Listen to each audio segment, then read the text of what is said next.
Ruth, buenos días. ¿Se me escucha bien, Ruth? Sí, doctor, se lo escucha perfecto. Muy bien. ¿Ya puedo iniciar? ¿Estarán todos los chicos? Estamos todos presentes, doctor. Voy a llamar lista, ¿ya? Atentos a la lista. Humberto Sánchez. Presente, doctor. Buenos días.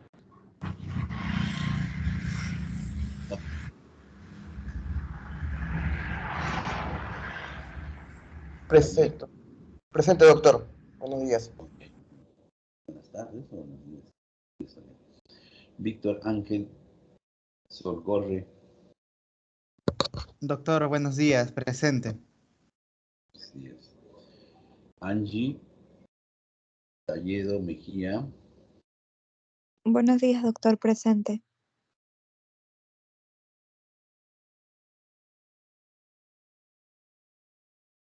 Maydit Judith Tarazona. Presente, doctor. Buenos días.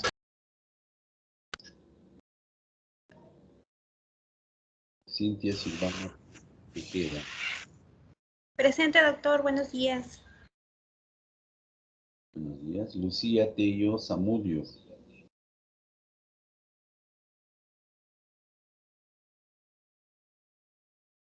Lucía Tello Zamudio. Presente. Muy bien, muy bien. Sí. Adriana Diane Ticona. Presente, doctor. Buenos días. Buenos días. Ruth Norma Tito, presente. Jesús Darío, sí, Jesús Darío Toledo. Presente, doctor. Buenos días.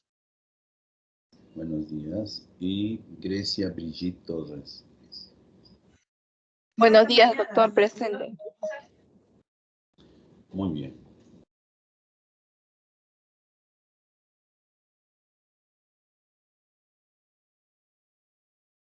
Vamos a iniciar la clase de trastorno depresivo. Un tema bastante interesante y principal, en lo que corresponde a lo que es la especialidad de psiquiatría. Como ustedes pueden percibir en estos tiempos, ¿no? Debido a la pandemia del SARS-CoV, ¿no? Del COVID-19, es bastante frecuente el trastorno depresivo, ¿no? Y pues se ha incrementado el doble, ¿no? Dentro de la incidencia, ¿no? Se llega ahora al 50% del trastorno depresivo. Y no solo queda ahí en el ánimo, en el afecto alterado, sino que va más allá. Va más allá porque va a involucrar otros órganos y otros sistemas que hoy en día, que hoy vamos a aprender. ¿Ya? Entonces, ¿se me escucha bien? Sí, doctor, se le escucha. Muy bien. Entonces, para empezar a hablar del trastorno depresivo, tenemos que saber que hay alteraciones del ánimo. Cuando el ánimo está alterado para la parte positiva, entonces un ánimo exaltado sería hipomanía, manía, ¿no? Que lo veremos en las otras clases, ¿no? Un maníaco, un hipomaníaco, ¿no? Entonces un ánimo elevado. Pero si el ánimo está disminuido, tenemos lo que es la depresión, la tristeza, ¿no? La distimia. Yo les pregunto, si es un ánimo normal, ¿cómo lo definimos o lo llamamos? Un ánimo normal. A ver, Humberto Sánchez. Sí, doctor. ¿Cómo denominarías un ánimo normal?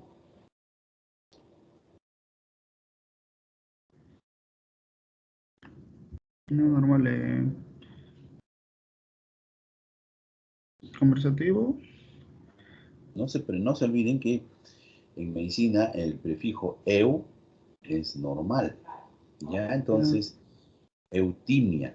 ¿Ya? Eutimia es un ánimo adecuado, normal, ¿no? Entonces, si atienden un parto, por decir, distóxico, ¿no? El parto distóxico. ¿Es un parto normal?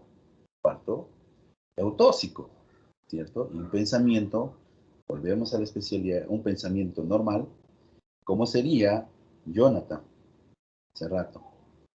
Un pensamiento normal.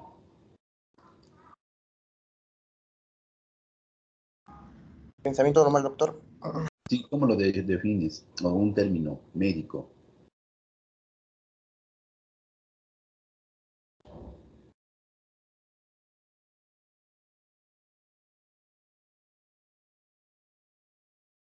Sin miedo, adelante.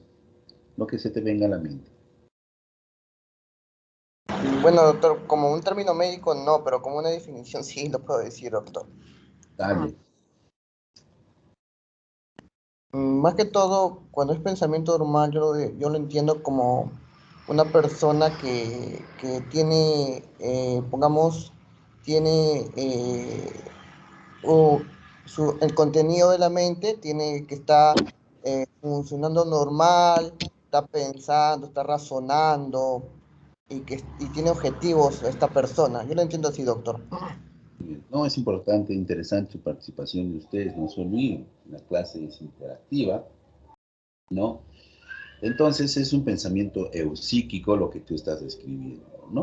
Y todas estas definiciones y terminologías, ustedes van a tener que leer algo de psicopatología, ¿no? En psicopatología describe alteraciones del ánimo, alteraciones del pensamiento, ¿no? Alteraciones del afecto, ¿ya? Del lenguaje, que necesariamente tienen que leer, porque yo sé que la rotación es corta, ¿ya? Entonces, psicopatología describe las alteraciones de la conducta humana, ¿no? En cambio, psicología describe el comportamiento adecuado del ser humano. Entonces ya, por ende, ustedes tienen que leer la psicopatología.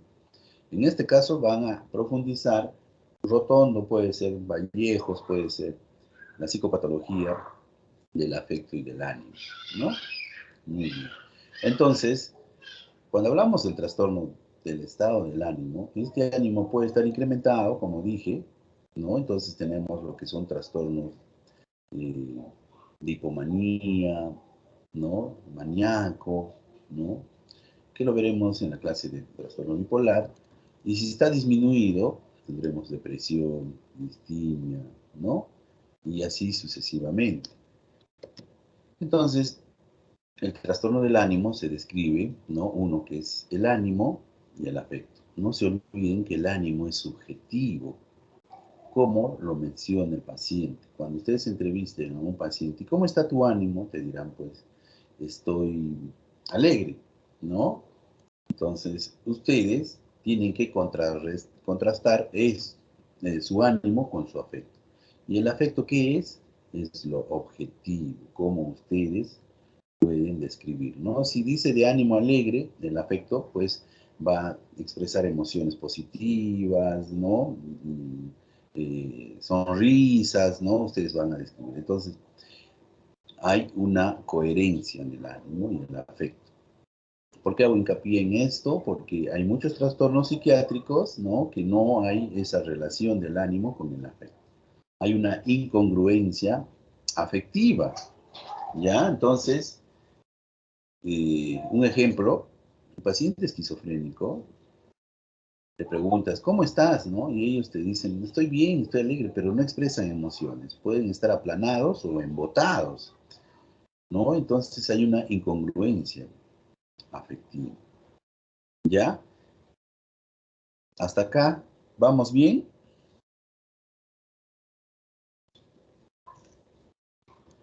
¿Vamos bien, doctores? Sí, doctor. Bien, sigamos entonces.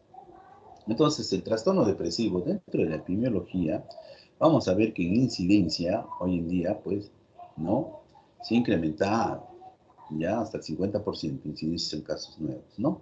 En la prevalencia, ¿no? Sí, más o menos va pues al 17 al 20%. Y hay un subregistro porque muchas personas no reconocen estar deprimidas, ¿no? Entonces hay un subregistro. ¿Qué género se deprime más? Las mujeres, ¿no? Es como decir, ¿Quién se suicida más, los varones o las mujeres? ¿Qué dice Angie? Angie Talledo. ¿Quién se suicida más, los hombres o las mujeres?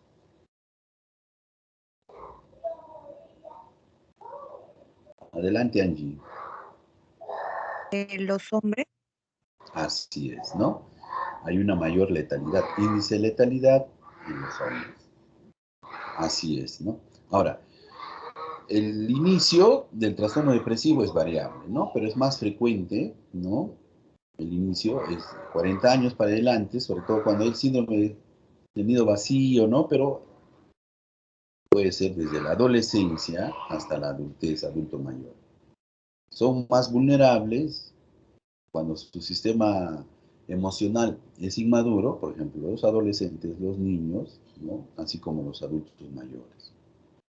Muy bien. Acá tenemos un estudio del Noguchi, ¿no? Del Instituto Nacional de Salud Mental. Hay una prevalencia, ¿no? En Lima y Callao del 18.2, ¿no? Y en la Sierra, pues hay una prevalencia del 16.2. ¿No? Y ahora en el tiempo de pandemia hay una incidencia que llega al 50%, en algunos hasta el 60%, en otros 40%, pero por ahí está fluctuando la incidencia. ¿Cuáles son las explicaciones de esta depresión? Hay una teoría de las monoaminas. Esta teoría o hipótesis de las monoaminas compromete a neurotransmisores como la dopamina, noradrenalina, serotonina, ¿no? Estos neurotransmisores son los que dan la estabilidad emocional al ser humano, ¿no? Todos estos tres neurotransmisores, ¿cómo es su ciclo, no? Estos necesitan un aminoácido precursor, ¿no, chicos? Un aminoácido precursor para su síntesis. La serotonina, por decir, necesita su aminoácido triptófano. La dopamina, la tirosina. Entonces miren el 1, viene el aminoácido precursor, ¿no? Se sintetiza, ¿no? En estos neurotransmisores, estos van a ser almacenados en vesículas, ¿no? Y un estímulo, un potencial de acción hace que se liberen estos neurotransmisores interactuando con su célula receptora, ¿no? O su neurona, o la célula, o la neurona receptora, ¿no? Y haciendo interacción. Bien. También hay proteínas que se encargan de recapturar este neurotransmisor y de nuevo introducirlo a la vesícula presináptica, ¿no? Y disminuyendo la acción. Un ratito me voy a desconfigurar.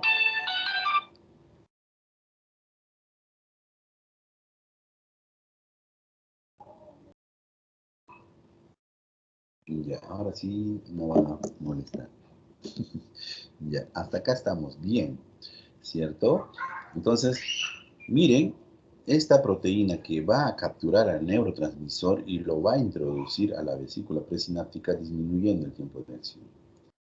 Entonces, hay fármacos, ¿no? Antidepresivos que van a bloquear a estas proteínas. Van a bloquear a estas proteínas que su función es recapturar al neurotransmisor. ¿Para qué? Para que haya más tiempo de acción de este neurotransmisor que es liberado de la vesícula presináptica al receptor postsináptico. ¿Ya? Entonces, hasta ahí ya les voy afrontando, ¿no? De cuál es el mecanismo de muchos antidepresivos. ¿Está bien? Entonces, vamos a seguir describiendo. ¿Alguna duda, alguna pregunta hasta acá, chicos?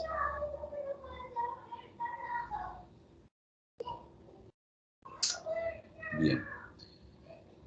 Entonces, como hay una disminución del neurotransmisor, ¿no? Estos van a disminuir, pues, la interacción, estimulación, varias áreas cerebrales, ¿no? Estos neurotransmisores interactúan con varias áreas cerebrales. Ya hemos hablado que el sistema límbico, dirigido sobre todo por la amígdala, ¿no? Que es el director de la orquesta, ¿no? Va a liberar neurotransmisores para interactuar en otras áreas. Por ejemplo, acá la corteza prefrontal, ¿no? Y de esa manera, la persona, pues, está motivado, está alegre, ¿no? Pero si hay disminución de neurotransmisores, va a haber, pues, emociones negativas. Bien, entonces, tenemos acá, por decir, como ejemplo, el tronco del encéfalo, ¿no? Ya, tenemos el locus ceruleus, ¿no? Que está en el puente, se libera, ¿qué libera? Noradrenalina. Y este locus ceruleus, ¿no? Va a liberar noradrenalina para que interactúe en otras áreas cerebrales, como la corteza prefrontal, en el sistema límbico, ¿no? Y de esa manera, pues, dando estabilidad. La serotonina, de igual manera, uno de los núcleos principales es el núcleo del Rapé, que está en el bulbo, ¿no? Y de acá tiene que ir a interactuar a otras áreas cerebrales, ¿no? Para activarlas. Bien, igual la dopamina va a liberar, ¿no? La sustancia negra, ustedes conocen por decir, es uno de los núcleos, el área ventroventral, el núcleo accumbens, son varios núcleos que liberan la dopamina y para que interactúe en varias áreas cerebrales. Entonces, la depresión se debe a una deficiencia de neurotransmisores monoaminérgicos, ¿no? ¿Y qué hacen los antidepresivos? Aumentan las monoaminas, ¿no? ¿De qué manera? Bloqueando estas proteínas que tienen su función de recapturar e introducirlos, ¿no? A la vesícula presináptica. Bien. ¿Hasta acá alguna pregunta, doctores? Con toda confianza.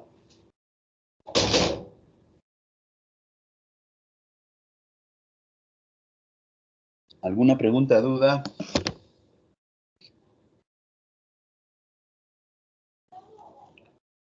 ¿Podemos continuar?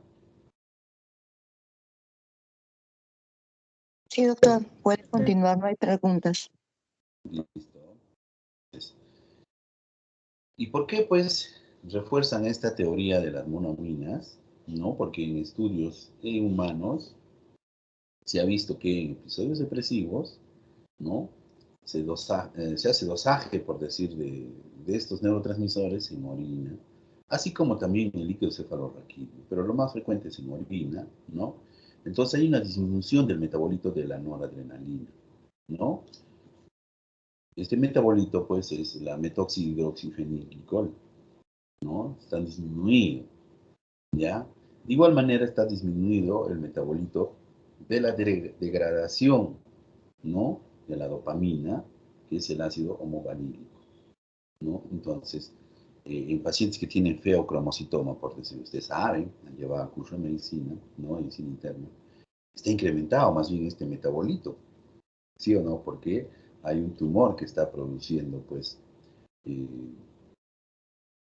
produciendo dopamina, ¿no? Entonces, ¿qué pasa con las personas que tienen déficit de neurotransmisores? ¿No? Hay una disminución de serotonina, 5-H-hidroxitriptófano, ¿no? Líquido cefalorraquídeo, y este es más vulnerable, más susceptible a conductas suicidas, ¿no? Muchas personas. Hay una disminución de esta serotonina a nivel plaquetario, y las personas que no consumen triptófano o carencia en triptófano, más susceptibles a presentar episodios depresivos, o si ya lo tuvieron, a recaídas, ¿no? Ya había dicho que el triptófano es un aminoácido que sirve para la síntesis del neurotransmisor serotonina. Bien, vamos.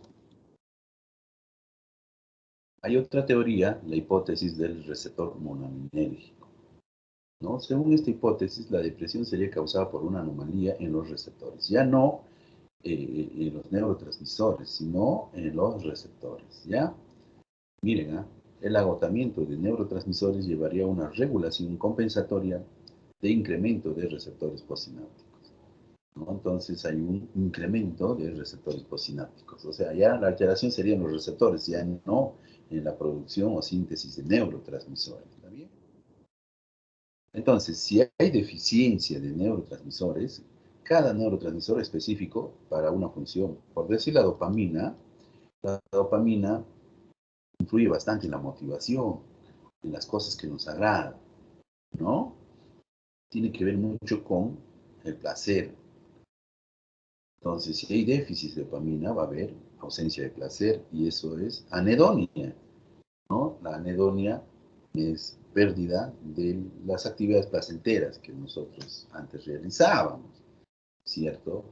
La noradrenalina, ¿no? Entonces, en la noradrenalina, si hay una disminución de este neurotransmisor, la persona no va a poder fijar su atención, su concentración, ¿no? Distraibilidad. Por tanto, uno de las patologías, por decir el TDAH, trastorno de déficit de atención y hiperactividad, que no pueden concentrarse en deficiencia de noradrenalina, ¿no? Y la serotonina, pues, tiene que ver mucho con la irritabilidad, la disforia, la angustia, ¿no? Se ha visto en estudios que las personas que tienen disminución de producción de serotonina tienen más problemas, conflictos personales, son más irritables, ¿no? Entonces la serotonina te da esa estabilidad. Y todo esto, pues, nos lleva a una depresión, ¿no? Una depresión con déficit cognitivo, abulia, hiporexia, disminución del líbido, de la agresividad. Ya vamos a ver los criterios clínicos de la depresión. Pero ya voy adelantando, pues, que para hacer diagnóstico de la depresión no necesitamos, doctores, pruebas especiales, sino criterios clínicos nada más. Uno de ellos es el tiempo. Estos síntomas tienen que ser por más de 2 semanas, ¿ya? ¿Y cuáles son estos criterios clínicos? Ya les voy a mencionar. Pero uno de ellos es el ánimo, que ya hemos descrito. El ánimo tiene que estar alterado la mayor parte del día por más de 2 semanas. Y veremos los otros criterios clínicos para motivarlos un poco. Bien. Entonces, hay un estrés como gatillante, ¿no? Para una depresión. ¿Ya? Ustedes saben que el euestrés, mira el prefijo euestrés, favorece al ser humano para el aprendizaje, la memoria y el rendimiento académico. ¿Ya? Inclusive, pues, es para poder analizar si enfrentamos una situación o escapamos. Eso es, ¿no? Y el euestrés o el estrés fisiológico sirve, ayuda al ser humano para la sobrevivencia. Pero tenemos lo que es el distrés. El distrés ya es un estrés patológico que va a tener repercusiones en muchos órganos. Muy bien. ¿Hasta acá alguna pregunta, doctores? No, doctor, todo claro. Con toda confianza, ¿eh? Levante la mano. Bueno, pues no me he presentado, ¿no? Es un pequeño receso. Yo soy asistente del Hospital Víctor Larco Herrera, así como en la Clínica La Luz. No soy jefe del Servicio de Psiquiatría Forense, ¿no? Docente de pre y posgrado de su universidad, ¿no? Bien, continuamos entonces. Entonces tenemos acá que en una situación de estrés se activa el eje hipotálamo, hipófisis, adrenal. Pero esto se autolimita porque hemos dicho que es un euestrés, un estrés fisiológico que hay un feedback adecuado, ¿no? Entonces hay feedback positivo, se controla y se inactiva ya este eje, ¿ya? Pero si es crónico, hay una sobreactivación de este eje hipotálamo, hipófisis, adrenal. Y este sobreestrés, ¿qué va a producir? Miren acá, glucocorticoides. En un estrés patológico, los glucocorticoides va a tener una serie de repercusiones, como lo vamos a mencionar. Pero un estrés fisiológico solamente llega a producirse, pues, adrenalina, ¿no? Como ustedes saben, de la médula, ¿no? De las glándulas suprarrenales, para superar un evento estresante. Pero ya cuando los glucocorticoides empiezan a liberarse desproporcionadamente, ya hay un feedback negativo, ¿no? y hay un feedback negativo, ya no se regula este eje. Y esto pues, hay una neuroinflamación a nivel cerebral. Este glucocorticoides es neurotóxico, va a producir atrofia del hipocampo, ¿no? Y trayendo consigo pues alteraciones de la memoria a corto plazo. Y también pues posteriormente a largo plazo, déficits de atención, ¿no? Por eso las personas con depresión, ustedes van a revisar psicopatología, están bradicíquicos, bradilálicos, alteraciones de la memoria, ¿no? Entonces, cuando les mencionen un caso clínico en su examen, ¿no? Un paciente con bradiciquia, bradilálico, ánimo triste, ¿no? Entonces, ¿qué diagnóstico tiene? Pues marcarán la alternativa correcta, ¿no? Muy bien. Entonces, a nivel cerebral tenemos un protector de las neuronas, que es el neuropéptido BDNF. No se olviden de esto, ¿ya? Factor neurotrófico derivado del cerebro, ¿no? Están en siglas en inglés, pero en castellano. Este neuropéptido BDNF es un neuropéptido que protege a las neuronas, ¿no? De esta neuroinflamación que les estoy comentando. Entonces, este neuropéptido favorece la sinaptogénesis, la neuroplasticidad y la neurogénesis, ¿no? Entonces, el ser humano, pues, se sobrepone, ¿cierto? ¿No? Entonces, ¿por qué? Ha recibido, pues, el tratamiento adecuado. Pero si cronifica, definitivamente va a sucumbir este neuropéptido y no va a poder tener resiliencia, ¿no? Porque no va a haber esa neuroplasticidad, ¿ya? Entonces la disminución del BDNF en la depresión está relacionada sobre todo con la atrofia del hipocampo, ¿no? Alteraciones en la memoria. Entonces, un estrés leve, aumento de las monaminas, ¿no? Las catecolaminas a nivel de las glándulas suprarrenales, ¿cierto? Esto trae consigo aumento del BDNF y el ser humano se sobrepone. En estos tiempos de pandemia tenemos que sobreponernos, ¿no? Resiliencia, ¿cierto? Y es recomendable el tratamiento, pues, ¿no? Como vamos a ver las repercusiones en distintos órganos. Pero si seguimos con esta situación estresante, ¿no? A un distrés, se va a liberar cortisol excesivo, ¿no? Entonces va a haber una pobre respuesta de las monaminas.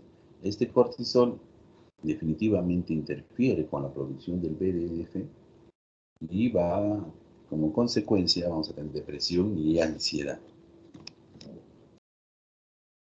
Entonces, muchos de los trastornos psiquiátricos, como van a ver ustedes, tienen un componente, una carga heredable, ¿ya? Hay una carga heredable. Es así que en estudios se ha visto que el trastorno depresivo en gemelos monocigóticos, ¿no?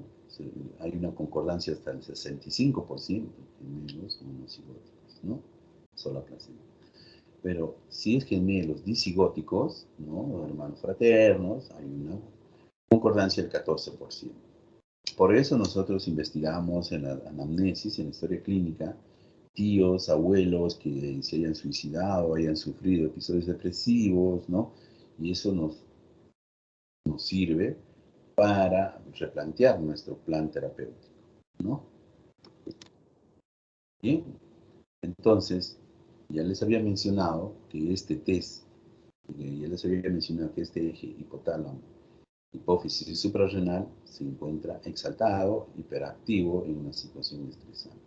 Entonces, se aplica un test de supresión de dexametasona. Cuando se le administra dexametasona, debería inhibir esta respuesta del eje hipotálamo, hipófisis adrenal, dentro de lo fisiológico, pero si hay una depresión, no se suprime esta actividad, sigue hiperactivo, ¿no? De igual manera, el eje tiroideo, ¿no? Se encuentra alterado, ¿no? En episodios de depresión, ¿no? Entonces, el test de la estimulación del TSH por la hormona liberadora tiroglobulina. Normalmente al administrar TRH, ¿no? La hormona liberadora, se incrementa el TSH. En depresión no hay respuesta. Entonces, son marcadores que nos ayudan, pues, a confirmar, ¿no? El diagnóstico. Entonces, vamos a ver que la depresión, cómo afecta al sistema inmunológico. Ya ustedes saben que si nuestro estado anímico es óptimo, si estamos con el coronavirus, ¿no? Ahora estamos con esta nueva cepa, nosotros, nuestro estado inmunológico responderá adecuadamente, ¿no? Pero si estamos deprimidos, ¿no? Nuestro sistema inmunológico también se ve afectado, ¿no? Como dice acá, la depresión, hay una disminución de la proliferación de linfocitos, ¿no? Hay un incremento de la interleuquina 1 y incremento de la CRH, ¿no? Entonces, es importante que nosotros mantengamos un estado anímico óptimo, ¿ya?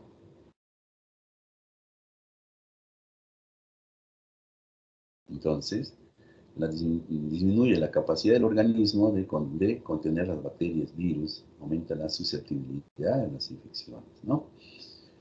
Y eso es lo que pasó, pues, y pasa, ¿no? Cuando las personas se hospitalizaron en la vía, ¿no? En los hospitales, todos estaban con su EPP y ellos no podían ver a familiares y tampoco identificaban a las personas, ¿no? Como que entraban en depresión y agravando más su cuadro, ¿no? Entonces, uno de los sistemas que ya estamos viendo, el sistema inmunológico, se afecta en un estado depresivo, ¿no? De igual manera, una depresión, ¿no? Se incrementa el riesgo de una cardiopatía, ¿no? Hay un incremento de 2.12 veces el riesgo relativo de una enfermedad coronaria, ¿no? Según los estudios que se hicieron, ¿no? De John Hopkins, ¿no? Y ahora, ¿por qué pues incrementa el riesgo, ¿no? De una cardiopatía? ¿Cuál sería la explicación? Algo lógica, nada más. Silvana Tejeda.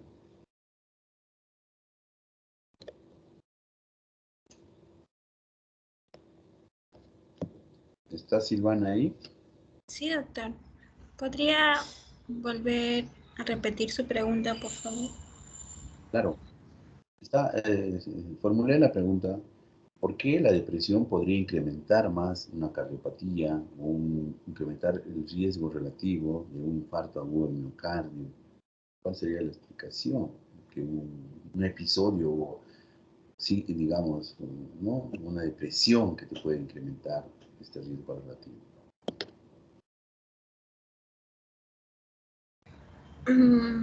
Bueno, porque muchas veces los pacientes con depresión, en ellos se ve reducción de las actividades físicas. También algunos incrementan sustancias como alcohol y esas son perjudiciales para la salud cardiovascular. Muy interesante. Tu respuesta, correcto. ¿No? Las personas con depresión, dentro de la psicopatología, ¿no? Se va a describir que están con sedentarismo, como lo has dicho, lo has mencionado, sin actividad física o disminuyen su actividad física, ¿no? Y esto, pues, va a influir directamente a nivel cardiovascular, ¿no? Entonces, a nivel de las arterias coronarias, va a haber mayor agregación, ¿no? Digamos, de ateromas, ¿no? Condicionando de repente un infarto agudo de miocardio, ¿no? Bien, entonces vamos viendo cómo va la depresión, ¿no? Que no le daban la debida importancia, va involucrando a muchos sistemas. Ya hemos hablado, uno, a nivel cerebral, ¿no? A nivel cerebral va a disminuir la función cognitiva, ¿no? Estoy haciendo un recuerdo, ¿no? Entonces va a afectar la memoria, la atención, ¿no? Después en el sistema inmunológico, la persona también va a ser más susceptible a contraer enfermedades, infecciones. A nivel cardiovascular, ¿no? Su compañera Silvana lo ha descrito correctamente, ¿no? Entonces, ya vamos describiendo varios sistemas, ¿no? Entonces, en el trastorno depresivo, pues, se va a incrementar la aterosclerosis, ¿no? Y esto va a disminuir la luz de los vasos coronarios, condicionando a cardiopatías. De igual manera, en el sistema óseo, ¿no? En una depresión, ¿no? Y si es recurrente esta depresión con mayor razón, va a incrementar las fracturas, ¿no? Sobre todo del fémur, de la pelvis, ¿no? Debido a que el estrógeno, ¿no? El estrógeno favorece la resorción ósea. Y cuando hay depresión, afecta este eje, ¿no? Eje hipotálamo, hipófisis, gonadal también. Entonces no va a haber mucha resorción ósea, o se va a inhibir esta resorción ósea y produciendo mayor vulnerabilidad a las fracturas, ¿no? Y la pérdida ósea. Entonces, también se describe. Ahora, en la depresión y diabetes mellitus, ¿por qué hay incremento de diabetes? ¿Por qué se describió ahora en pandemia mayor diabetes? Carmen y Lucía, ello, ¿cuál sería la explicación de que una diabetes te puede llevar a, una depresión te lleva a una diabetes?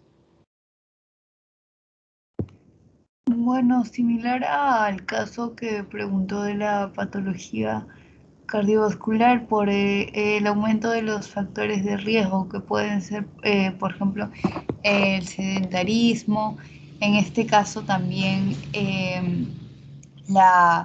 el descuido en la alimentación que puede tener el paciente con depresión. Algunos presentan una hiporexia, pero hay otros pacientes con depresión en los que se expresa con una hiporexia y en estos casos pueden comenzar a consumir también alimentos que puedan causar este incremento, una resistencia a la insulina y posteriormente una diabetes.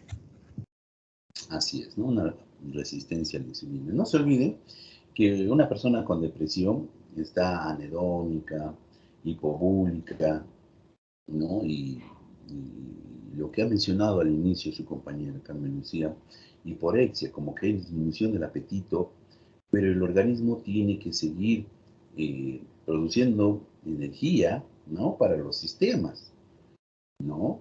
Por más que no haya mucha actividad física, ¿no? Propio del sedentarismo, el cerebro necesita energía, ¿no?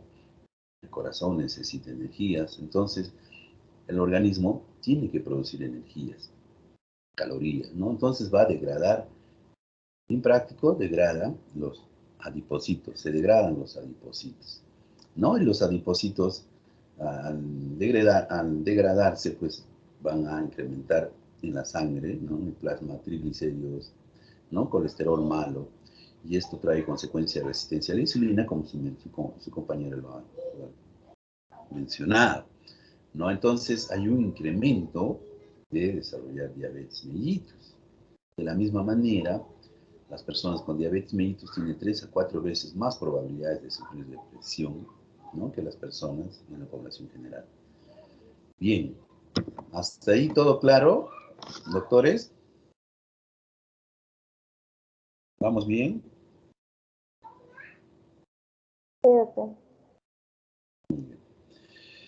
Ahora, en la depresión también se compromete el patrón cognitivo, ¿no? Hay un mapa cognitivo de, digamos, de desesperanza, ¿no? ¿Qué más? falta de refuerzos positivos, sentimientos de minusvalía, ¿no? Entonces, cognitivamente también nos afectamos, ¿no? Entonces hay fracaso en ejercer el control, no son autosuficientes. Hay una sensación de impotencia agravando más la depresión. Por eso, en el trastorno depresivo leve, ¿no? El tratamiento de elección en primer eslabón no son los fármacos, doctores, sino la psicoterapia. Entonces, la psicoterapia, como voy a mencionar luego, lo que hace es una reestructuración cognitiva, ¿no? Una reestructuración cognitiva para erradicar estos pensamientos, estas conductas, ¿ya? Y muchas veces, pues, con este tratamiento de la psicoterapia, se puede mejorar, ¿no? Y no agravar. ¿Estamos? ¿Alguna pregunta hasta acá?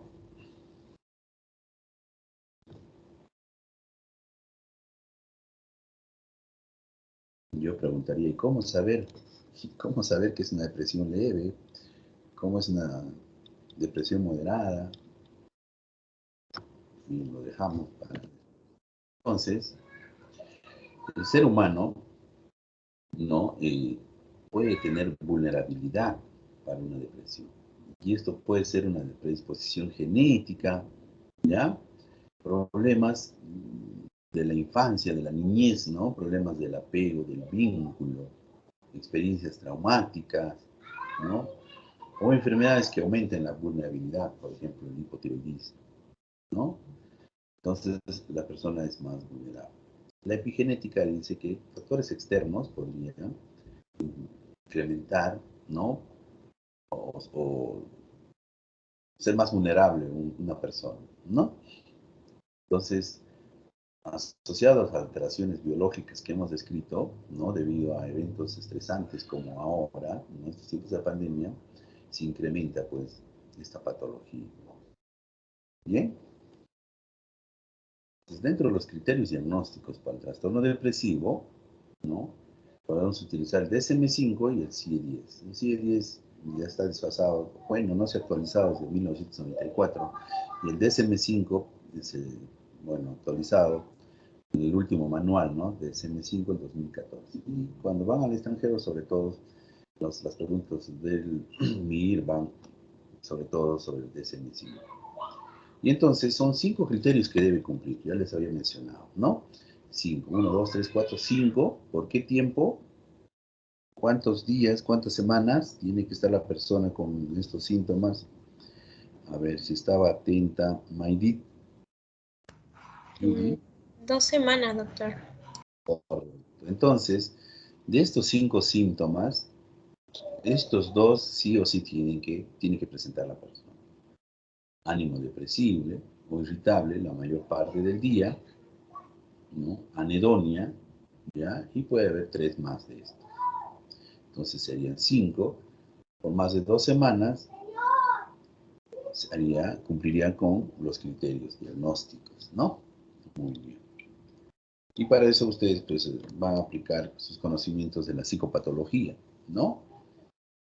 Alteraciones del pensamiento, alteraciones del ánimo, del lenguaje, ¿no? Por decir una persona con depresión, el lenguaje será bradilánico, aumento del periodo de latencia, de tono bajo, ¿no? Posiblemente, ¿no? Y va a... hay digamos, una correlación. Bien. Hay trastornos médicos, ¿no? Que pueden causar depresión o pueden agravar. Lo más frecuente es el hipotiroidismo, ¿no? En la práctica clínica y también en el hospital se observa que las personas que estaban tomando su levotiroxina para, ¿no? Porque sufrían un hipotiroidismo crónico, descontinuaron su levotiroxina, agravaron su hipotiroidismo y presentaron depresión, ¿no? Igual el hipoparatiroidismo, lo mismo el hipertiroidismo, pero más frecuente, no se olviden si le preguntan el hipotiroidismo, ¿ya? Igualmente la hipoglicemias, ¿no? Acidosis metabólica, las cardiopatías, accidentes, accidentes cerebrovasculares, ¿no? Sobre todo a nivel de la corteza prefrontal, ¿no? O personas que han sufrido accidentes, digamos, traumatismos encefalocranianos, ¿no? También son más vulnerables. Déficit de vitamina B12, enfermedades de Cushing, la porfiria aguda intermitente, el síndrome carcinoide, la enfermedad de Wilson, la brucelosis, enfermedad diezminizantes, tiene mayor, ¿no? Predisponen aún más a la depresión a una persona. Entonces, dentro del tratamiento, ya tenemos los antidepresivos, no se olviden, ¿ya? ¿Qué antidepresivos van a utilizar? Primera elección, siempre los IRS, porque tenemos los duales, los tricíclicos, ¿no? ¿Por qué los IRS? ¿Por qué en primera elección los IRS? Porque ellos son más selectivos. Como su nombre dice, inhibidores selectivos de recaptación de serotonina. Solo son selectivos para la recaptación de serotonina. Ya les había mencionado en las primeras diapositivas, ¿no? Que de esta proteína, hay una proteína que los captura y los reintroduce a la vesícula, ¿no? Entonces, este fármaco lo que hace es bloquear a esta proteína, ¿no? Por eso inhibidores selectivos, ¿no? Para incrementar mayor serotonina en el espacio presináptico y haga mayor efecto. Entonces tenemos pues antidepresivos como paroxetina, fluoxetina, sertralina, citalopram, escitalopram, fluvoxamina. Los más usuales cuando ustedes vayan a una posta, siempre hay sertralina y fluoxetina. Entonces, la fluoxetina tienen que saber de cuánto viene. Viene de 20 miligramos. Y la sertralina viene de 50 miligramos. Entonces, eso es suficiente que sepan estos dos. ¿Ya? Y la paroxetina también, ¿no? De 20 miligramos. La fluvoxamina, que difícilmente hay, viene de 100 miligramos. Entonces, no, es necesario que ustedes miren fluoxetina de 20, sertralina de 50. ¿Ya? Básico. Entonces, siempre iniciar con la mitad de la dosis, porque una dosis o una tableta entera trae efectos colaterales marcados. Entonces, siempre iniciar con la mitad. Ese es como un tips, ¿no? De los especialistas en la psiquiatría. ¿Ya? Y nosotros lo estamos brindando a ustedes. La mitad de la dosis, gradualmente, por unos 6 días y después la dosis, la tableta entera recién, para que no cause efectos colaterales, ¿no? Entonces ya saben, el antidepresivo de primera línea, los IRS. ¿Está bien? ¿Alguna pregunta hasta acá, doctores?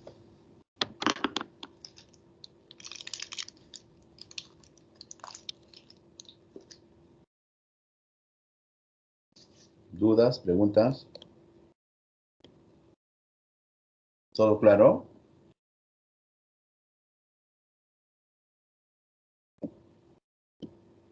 Doctores. Doctor, una consulta. Sí. Bueno, tenemos aquí, nos está mostrando el tratamiento de primera elección, pero si en caso estamos frente a fluoxetina y sertralina, ¿cuál de las dos es de primera elección y por qué? Muy bien. Mire, la fluoxetina de primera elección a personas jóvenes, ya, y adolescentes tal vez, y la sertralina en adultos mayores y adultos, no, de 40, 50 años y adultos muy mayores y muy mayores. Ese es el tips que les puedo brindar, ¿ya? La sertralina es mucho más suave, ¿no? Causa menos intranquilidad, ¿no? Al inicio del tratamiento. Sertralina, por eso se indica en adultos mayores, ¿ya? Y la fluoxetina, si adulto joven o adolescente, va bien. ¿Alguna otra pregunta más?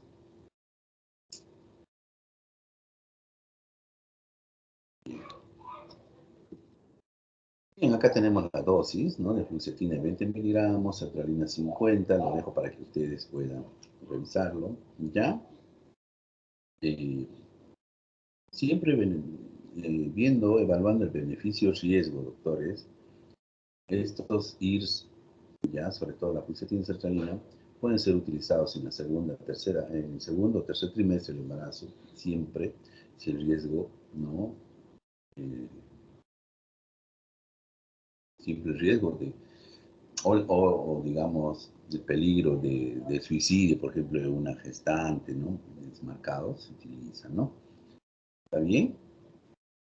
Pero en el primer trimestre, para nada, ya hay que evitar el tratamiento en el primer trimestre. No solo estos fármacos, sino todos los fármacos. Hasta un paracetamol evitar en el primer trimestre. ¿Ya? Los efectos colaterales de los IRS, todos, algunos son más pronunciados que otros, ¿no? Es el molestias gastrointestinales, ¿ya?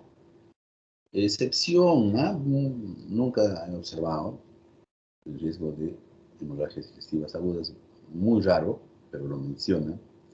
Los IRS pueden producir agitación, irritabilidad, ansiedad en las primeras semanas, sobre todo en las 2 primeras semanas. Por eso, nosotros, los especialistas, administramos los primeros 5 a 10 días con una benzodiazepina, ¿no? Para bajar esa digamos, esa intranquilidad. ¿Por qué? Porque la serotonina es un neurotransmisor excitador, ¿no? A nivel cerebral tenemos neurotransmisores excitadores y inhibidores. Entonces tenemos que darle un neurotransmisor inhibidor para contrarrestar, ¿no? Las benzodiazepinas que libera el neurotransmisor GABA. De esa manera se contrarresta. ¿Ya? Sí, los CIRS producen disfunción sexual, ¿no? Pero hay fármacos, ¿no? Como bupropión, que no altera la función sexual, pero no es un IRS, ¿no? En general, son fármacos seguros, eficaces y con pocas contradicciones e interacciones medicamentosas, por lo que se consideran de primera elección. Muy bien. ¿Se puede utilizar en el embarazo o lactancia? Sí, siempre evaluando el beneficio. Tenemos los duales. ¿Por qué duales? Porque interactúan con 2 neurotransmisores, ¿no? Tenemos la serotonina y la noradrenalina, por eso se dicen duales. Venlafaxina, desvenlafaxina, una molécula más moderna, procesado de la venlafaxina, por eso desvenlafaxina, por eso es más costoso. También la venlafaxina es carito, y la duloxetina. Este es útil sobre todo en dolores neuropáticos o depresiones con síntomas somáticos, que le duele todo el cuerpo. Va muy bien. Estos fármacos incrementan la disponibilidad de serotonina y noradrenalina. Eficacia similar a los IRS, todos los inhibidores selectivos de serotonina, noradrenalina, incrementan el riesgo de urgencia hipertensiva. Por eso, doctores, si les pregunto en el examen cuál de los fármacos está contraindicado en adultos mayores, ¿no? Como antidepresivo, es los duales, porque va a producir una crisis de urgencia hipertensiva en adultos mayores. ¿Ya?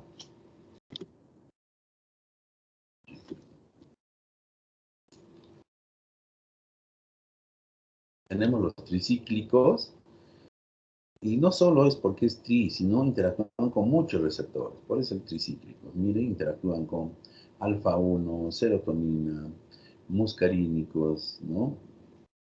Noradrenalina, histamina. Entonces interactúan con muchos neurotransmisores. Y son antidepresivos antiguos, ¿no? Que se utiliza en casos de refractariedad, ¿no?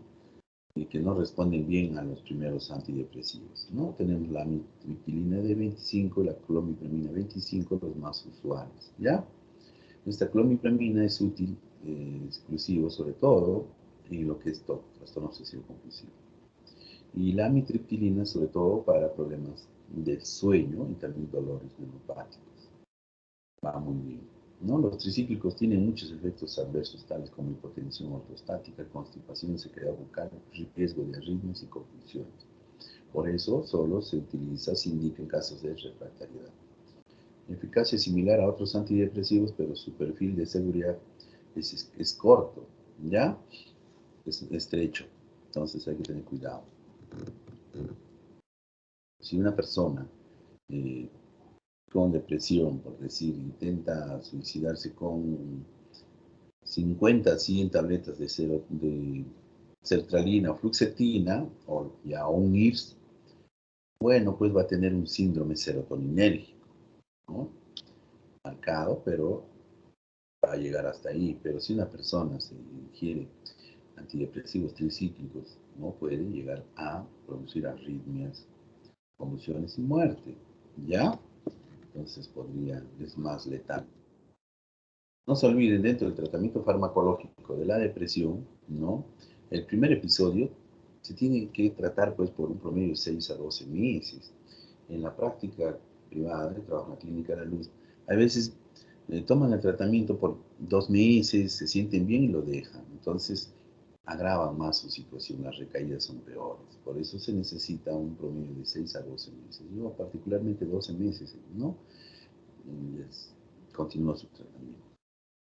¿Ya? Pero si es 2 episodios, ¿ya? Puede ir el tratamiento hasta 2 a 3 años. Miren, ¿no? Si son 2 episodios. Si son 3 o más episodios en menos de 5 años, el tratamiento al menos 5 años, ¿no? Pero si no, el tratamiento puede ser definitivo, de por vida, porque los antidepresivos, ¿qué hacen? Mejoran la función cognitiva. Entonces, una persona va a ser más funcional.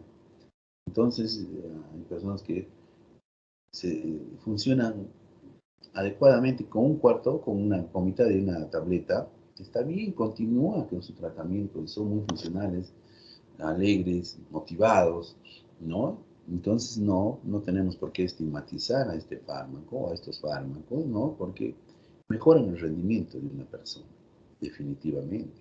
Si una persona está con depresión, indirectamente no va a afectar, pues, la función cognitiva, ¿no? Así es. El tratamiento psicoterapéutico, ya les había mencionado, ¿no? Un episodio leve, ¿no? Es recomendable, ¿no? Tenemos varias escuelas psicoterapéuticas, pero la más usual, la que da más resultados, es la terapia cognitivo-conductual, TCC. Tenemos también otras psicoterapias, como es la terapia de familia, la terapia de activación conductual, la aceptación y compromiso, gestal, la psicodinámica psicoanalítica de Freud, todas esas, pero la más recomendable es la terapia cognitivo-conductual. ¿Está bien? Entonces el tratamiento es integral, doctores. Si tiene criterios para recibir tratamiento farmacológico, a la vez también se indica tratamiento psicoterapéutico. Muy bien. ¿No? Entonces, ¿cuáles son los mecanismos terapéuticos? Si hay un estrés severo, ¿no? Lo ideal pues un entorno saludable, protector, ¿no? Que le brinde resiliencia, ¿no? Para no complicar su situación, ¿no? Aumento del cortisol, ¿no? Este trae consigo pues muchos efectos nocivos a nivel cerebral, ¿no? Entonces, para disminuir el cortisol, estilos de vida saludables, ¿no? Como cuáles, dormir tus horas adecuadas, ¿cierto? Hacer ejercicios, comida saludable, sobre todo a base de frutas, ¿no? Y una comida balanceada, ¿no? Porque ustedes saben que, por ejemplo, en las frutas están las vitaminas y algunos precursores como los neurotransmisores, como el triptófano, ¿no? Entonces, indispensable los estilos de vida saludables, ¿no? Y ahí, cuando hay una disminución de neurotransmisores, podemos utilizar pues antidepresivos, psicoterapia, ¿no? Incidir en los estilos de vida saludable, ¿no? Para mejorar nuestro BDNF, ¿no? Esta disminución del BDNF trae consigo ya lo que es, ¿no? A una depresión, ansiedad, ¿cierto? Bien. Pronóstico y curso del trastorno depresivo, ¿no? Muchos, pues, no le dan mucha importancia a su trastorno, a un episodio depresivo, entonces va a tender a cronificar y también a recidivar, ¿no? Van a tener episodios de recaídas más fuertes, ¿no? Las hospitalizaciones y recaídas reiterativas disminuyen la posibilidad de recuperación. El 25% de pacientes presentan una recurrencia en el primer año, luego del alta. Un 30-50% en los 2 años y el 50-75% en los 5 años, ¿no? Entonces, ¿por qué? Porque uno, no han seguido con las indicaciones de su médico, no han continuado con la psicoterapia, ¿no? Y no han cumplido pues con los meses indicados del médico tratante, que ¿no? Se les sugiere pues que un primer episodio tiene que ser pues hasta 12 meses, ¿no? En promedio. Suicidios por depresión. El 15% de personas con depresión se suicidan, ¿cierto? Por cada suicidio consumado existen 20 intentos, eso es cierto. Las mujeres intentan suicidarse con mayor frecuencia, en relación 3 a 1. Hay un índice de letalidad mucho más alto en los varones, ¿no? Y intentos de las mujeres de intentos suicidas, ¿no? Es más frecuente en las mujeres. Los hombres lo logran con mayor frecuencia, en relación 4 a 1, ¿no? Los hombres sobre todo con mecanismos más violentos, ¿cierto? Los suicidios por depresión representan pues el 60-75% de todos los suicidios. Entonces, el primer trastorno mental que puede llevar a un suicidio, ya saben cuál es la depresión, ¿no? Bien, acá tenemos una eutimia o humor normal. La persona está eutímico, presenta una situación estresante, una depresión, ¿no? Y algunos, pues, 40% se recupera, ¿no? Un 20% tienen, digamos, una pobre recuperación, ¿no? Pasa lo que es distimia, y un 40% permanecen deprimidos, ¿no? Son refractarios. ¿Alguna pregunta, doctores?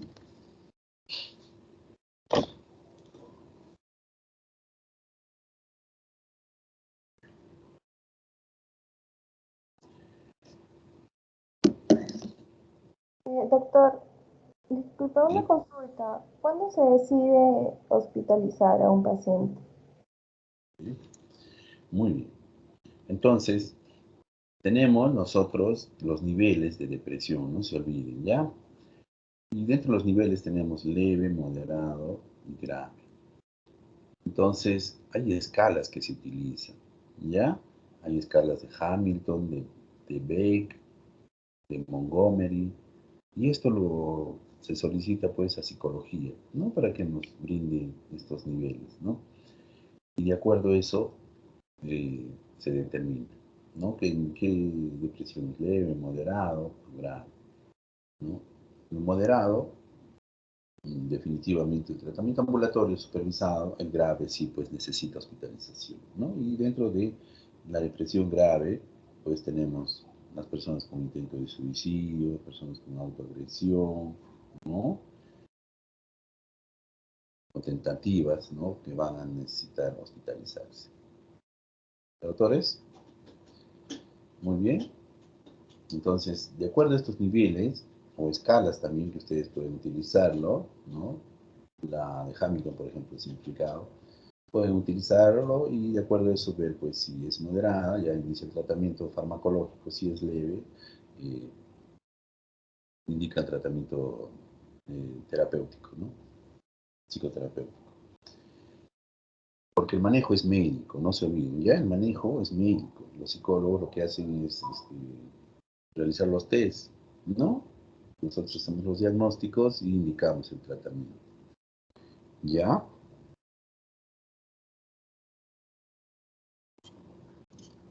¿Alguna otra pregunta, doctores?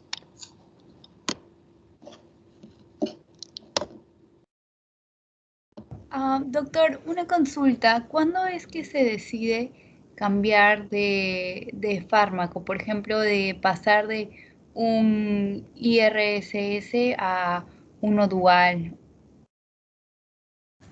Miren, hay un fracaso terapéutico cuando no responde, ¿no? Cuando no responde al antidepresivo a dosis plenas de 8 a 10 semanas. ¿Ya? Si no responde adecuadamente la depresión, ¿no? Podemos pasar a otro antidepresivo. ¿Ya?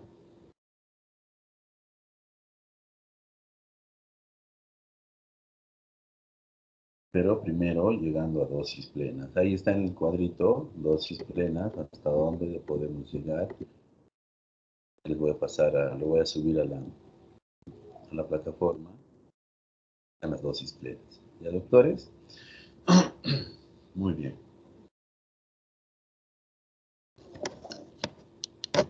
¿Alguna otra pregunta más?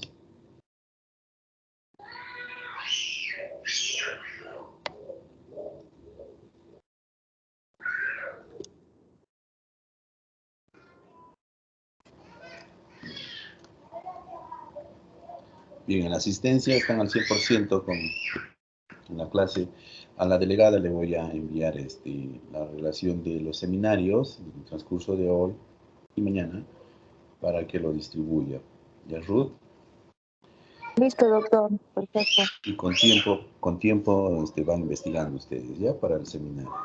Bueno, si no hay más preguntas, eso sería todo por hoy, Ruth. ¿Está bien? No, claro, doctor. No hay preguntas y ya estaría a la espera del seminario para enviar a mis compañeros también, la división. Listo. Gracias, Ruth, Gracias. y hasta nueva oportunidad, doctores. Hasta la próxima. Chao, chao. Buenas tardes, doctor. Gracias.